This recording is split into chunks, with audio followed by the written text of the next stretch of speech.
CBSE 12वीं board की परीक्षा रद्द होने के बाद अब अभिभावकों और विद्यार्थियों को परिणाम का इंतजार है। हालांकि अभी मूल्यांकन मापदंड तैयार करने में कुछ और समय लग सकता है। उसके बाद ही सीबीएसई 12वीं बोर्ड के छात्रों का परिणाम जारी करेगा। प्रधानमंत्री के फैसले के बाद सीबीएसई ने अपनी आधिकारिक वेबसाइट पर एक सूचना जारी की थी। इसके मुताबिक कक्षा 10वीं बोर्ड की तरह कक्षा 12वीं के लिए भी ऑब्जेक्टिव क्राइटेरिया तैयार किया जाएगा। प्रधानमंत्री के फैसले के बाद सीबीएसई ने अपनी आधिकारिक वेबसाइट पर एक अधिसूचना जारी की है। इसके मुताबिक कक्षा 10वीं के बोर्ड की तरह कक्षा 12वीं के लिए भी ऑब्जेक्टिव क्राइटेरिया तैयार किया जाएगा।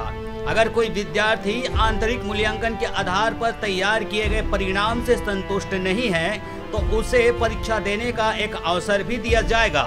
स्थिति अनुकूल होने पर सीबीएसई द्वारा सभी विद्यार्थियों को परीक्षा देने का विकल्प दिया जाएगा। मंगलवार को आयोजित बैठक में हुई चर्चा के मुताबिक कक्षा 12वीं का परिणाम तैयार करने के लिए इंटरनल परीक्षा को भी आधार बनाया जा सकता है, यानी कक्षा 11वीं और 12वीं के इंटरनल एग्जाम के आधार पर कक्षा 12वीं का अंतिम परिणाम तैयार किया जा सकता है। परिणाम तैयार करने के लिए 5 सदस्यीय कमेटी बनाने के निर्देश भी दिए जा चुके हैं। आपको बता दें, कक्षा 10वीं बोर्ड परीक्षा का अंतिम परिणाम तैयार करने के लिए सीबीएसई द्वारा विद्यालयों को 5 सदस्यीय शिक्षकों की कमेटी तैयार करने के निर्देश दिए जा चुके हैं।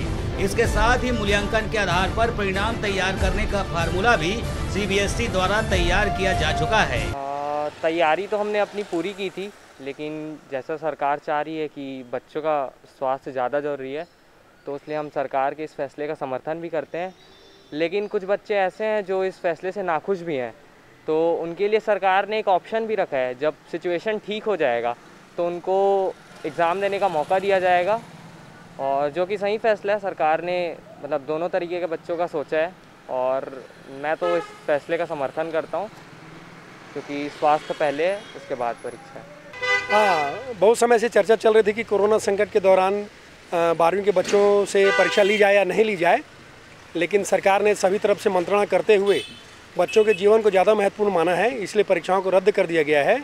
और जो इंटरनल असेसमेंट होता है, साल भर जो यूनिट टेस्ट होता है, हाफ ईयरली एग्ज़ाम होता है, प्री बोर्ड एग्ज़ाम होता है, उस आधार पर सभी बच्चों का असेसमेंट किया जाएगा और रिजल्ट निकाला जाएगा, जिसकी जानकारी 3-4 दिनों में दी जाएगी। तो मैं इस निर्णय को अच्छा मानता हूँ, सहमत हूँ, क्योंकि बच्चों के जीवन से बड़ा और कुछ नहीं है। जीवन रहेगा तो बहुत सारी परीक्षाएं वो दे लेंगे, बहुत सारे संघर्ष वो कर लेंगे, लेकिन अभी जीवन बचाना ज़्यादा जरूरी है। रायगढ़ से सुरजीत कौर की रिपोर्ट, ACN।